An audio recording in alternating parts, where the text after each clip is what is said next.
আমি তাহলে ওর ওষুধটা নিয়ে আসি মাসিমণি।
শেষ পর্যন্ত কাজটা হাসিল করতে পেরেছি।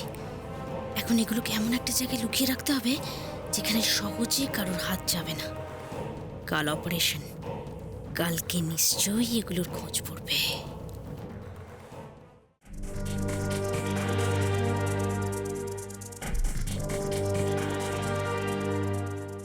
কিরে ভূত, কিছু খেলি না? না খেয়ে থাকিস না কিন্তু, পিত্তি পড়বে আবার। আচ্ছা শোন, হসপিটাল থেকে বেরিয়ে কিছু খেয়ে নিস, কেমন? আচ্ছা। এই ভূত শোন না, বলছে যে নীলাদ্রি যাওয়ার সময় বলে দিয়েছে যে অপারেশনের সময়টা জেনে নিয়ে ও ঠিক সময় মতো পৌঁছে যাবে। টাকা পয়সাটা ঠিক সময় মতো জমা করে দিস, হ্যাঁ? আর যা যা ফর্মালিটিস আছে সব ঠিকঠাক করে করিস। হ্যাঁ, আর ভূত মাঝে মাঝে কিন্তু আমাদেরকে ফোন করে জানাস যে ওখানে কি হচ্ছে না হচ্ছে, কেমন? ঠিক আছে ঠিক আছে। যা, সাবধানে যা।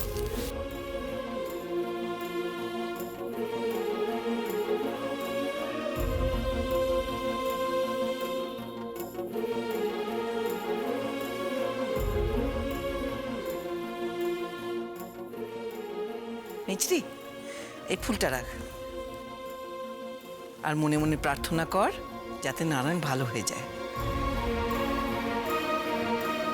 বর্দিমাকে টাকাটা আনতে বললাম, কোথায় গেল বলো তো? বর্দিমা, ও বর্দিমা, কোথায় গেলে তুমি? দেরি হয়ে যাচ্ছে। কোথায় গেল টাকাগুলো?